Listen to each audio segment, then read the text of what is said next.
Inamin ni Coach Tim Cone na makakatulong sana si Kai Sotto at QMB sa hanay ng Gilas na sasagupa sa New Zealand at Australia ngayong second window. Subalit base sa kanyang pasabog, hindi na ito mangyayari. Sa kaso naman ni Kai Sotto, sinasabing hindi nagkasundo ang SBP at kampo ni Sotto sa kontrata dahilan daw umano para hindi ito makabilang sa hanay. At si QMB, wala rin naman ang kontrata na pinirmahan. Sa kabila ng pahayag ni Coach Tim na mas pinili nitong wag munang samahan ng Gilas ngayong window ng World Cup qualifiers. Tutukan po natin ang lahat ng yan. Pero bago yan, pakisubscribe, like and share na lang muna para pareho tayong updated. Literal na ginulay or ginulat ni Coach Tim Cone ng mundo ng basketball nang ihayag nito ang malungkot na balitang hindi makakasama si Kai Sotto at QMB sa hanay ng Gilas ngayong second window. Ayon sa kanya, pinili ng dalawa na hindi muna paunlakan ang pambansang koponan. Kung bakit, narito ang kanyang rason. Tutukan natin ang mga sinabi ni Coach Tim sa report ni Ruben Terrado sa Spin. Sa ngayon, pinili ni Q na hindi muna sumama sa amin. At si Kai Sotto naman medyo nag-aalangan dahil kakabalik lang niya mula sa injury. Hindi ko siya masisisi doon. Sana hindi na yon hihigit pa sa dahilan na yon. Pero siyempre, malaking tulong sana kung kasama sila. Sila ang nasa top ng listahan namin na gusto sa team. Pero wala kaming control doon eh. Pinili lang talaga ni Q na hindi muna sumama. Masakit po yun ha. Halata at ramdam mo sa pahayag ni Coach Tim yung lungkot. Kasi unang-una, inaasahan niya talaga yung dalawa na makakasama sa hanay. Lalo na si Kai Sotto, di ba? Malimit niyang sinasabi noon na magbabago ang lahat kung kasama nila si Kai Sotto sa hanay. Kaya daw talunin ng Gilas ang malalakas na team kung kasama nila si Sotto. Pero ngayon, nabaligtad talaga bigla. Parang lito at hindi rin alam ni Coach Tim kung ano ang sasabihing rason sa pag-skip muna ni Kai sa hanay ng Gilas Pilipinas. Sa kaso naman ni QMB, ayon kay Coach Tim, mas pinili daw talaga nito na wag munang sumama. Wala siyang ibinigay na rason ha, hindi katulad ni Kai Sotto na yung injury umano yung dahilan. Yung kay QMB medyo misteryoso kasi nga wala siyang rason na binahagi sa atin di ba? Tayo sa party natin, mahirap magbigay ng opinion sa kasong ganito. Blanco din tayo kasi dito Kaya siguro, ang pwede lang natin sabihin is sana kung sino man yung hugutin ni Coach Tim Cone kapalit ng dalawa, ni Kai Sotto at ni QMB, mag-perform sana ng maayos sa opensa at depensa, di ba? Kasi hindi biro yung kalaban New Zealand at Australia. Kung tutusin, hindi dapat nag-skip ang dalawang player dahil alam nila ang magiging lagay ng Gilas kung wala sila sa hanay. Pero nag-skip wala tayong magagawa doon. Karapatan po nila yon. Baka nga, or posibleng may iniinda pa si Kai Sotto sa kanyang injury dati, di ba?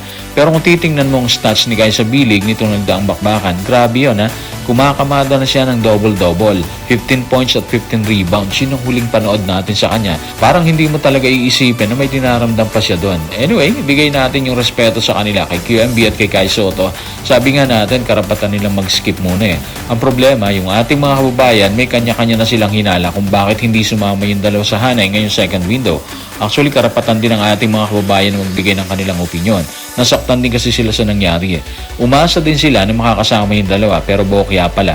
At yun ang masakit sa ating mga kababayan.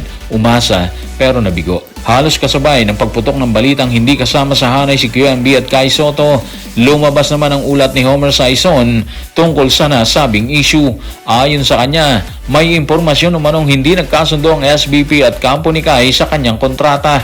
Tanong, ibig sabihin ba nito pera ang dahilan? Tutukan natin ang sinabi ni Homer Saison sa kanyang report sa Spin. Bagamat malinaw na hindi pera ang pangunahing dahilan kung bakit posibleng hindi makalaro si Sotto sa darating na window, may impormasyon na hindi rin nagkasundo ang kampo niya at ang SBP sa kontrata.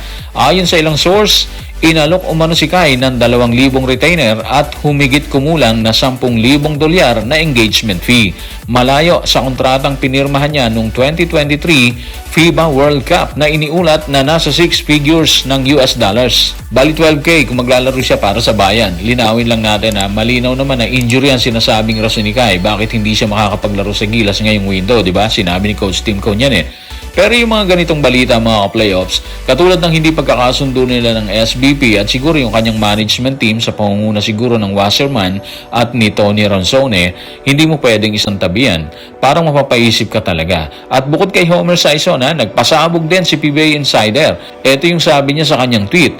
Kung paniniwalaan daw yung mga ulat, 12,000 US dollars or 695,000 pesos umano ang alok kay Kai Sotto para sa dalawang laro ng Gilas sa darating na window. Kaya raw siya nag-aatubiling maglaro. Kung ikukumpara ang mga NBA stars ay tumatanggap ng humigit kumulang $2,500 nagkakahalaga ng 145,000 pesos kada laro bilang stipend sa malalaking torneo gaya ng Olympics. Well, iba naman yung NBA. Siyempre, iba yung NBA talaga, di ba? May malalaki na kasi silang kontrata doon. Kaya kahit walang bayad ang players, okay lang yon. Dito sa atin, unang-una si Kai nasa B-League. Delikado kung magkakaroon ulit siya ng injury. Pangalawa, malaki rin ang puhunan ng Koshigaya sa kanya dahil isang buong taon siyang walang laro. Pero may sweldo dahil sa injury. Isa siguro yan sa binalanse ni Kai Sotto. Yung team, binigyan niya ng diin yun. Ibig sabihin, nag-iingat siya sa posibleng injury habang naglalaro sa Gilas ngayong second window. Pero yun nga mga playoffs, babalik tayo sa issue, yung kontrata. Hindi sila nagkasundo doon. Hindi natin alam kung gaano katotoo yung balitang inilabas nila. Pero lumabas may usok parang ganon. Sana naman, hindi talaga yun ang rason. Kay QMB naman, as usual, wala tayong alam sa kanyang rason. Medyo nasasayangan lang ang ating mga kababayan dahil ang alam talaga nila kasama si QMB sa hanay. Masakit yon para kay Coach Tim at syempre sa sambayan ng Pilipino, hindi ba? Sa patuloy na pananaliksik, lumabas ang isang posibleng rason umano bakit hindi nakabilang sa hanay ng Gilas si QMB. Ayon sa report na inilabas ni Homer Sison, wala umano itong kontrata sa Gilas. Narito ang kanyang paglalahad. Tutukan natin ang mga sinabi ni Homer sa kanyang report sa Spin. Hindi pa pumipirma si QMB. Ibig sabihin, wala pa siyang kontrata sa Federation at hindi siya sasakay ng eroplano hanggat wala yun. Sa huli, negosyo pa rin ang basketball at ang mga manlalarong naglilingkod para sa bansa at bandila ay dapat bayaran tulad ng mga sundalo at halal na opisyal na may compensation. Maaaring bayani siya sa hardcourt pero 25 anyos pa lang siya at tulad din natin, kailangan kumain at may mga bayarin din. Totoo naman yun, di ba? Kailangan mong bayaran ang serbisyo ng bawat isa, lalo na sa mga players natin. Katulad ng sinabi natin kanina, iba ang NBA at iba ang estado ng Pilipinas or manlalaro ng Pilipinas. Pero kung susuriin mo yung mga pahayag or analisa ni Homer Sison, parang yung kontrata talaga ang rason kung bakit hindi nakabilang sa hanay si Kai at si QMB. Malinaw kasi yung kay Kai Sotto hindi raw nagkasundo ng SBP. Si QMB wala daw kontrata. So iisa yung rason, kontrata talaga. At kapag may kontrata, may alituntunin yan. Kung ano pa yung nakapaloob sa kontrata, alam nyo na yun. Huwag na natin pakialaman yun. Karapatan nila yun At siguro karapatan din naman ni Coach Tim at ng buong sambayanan na mag-move on dahil sa tingin ko puspusan ang practice ng mga kalaban, lalo na ang New Zealand. So guys, maraming salamat.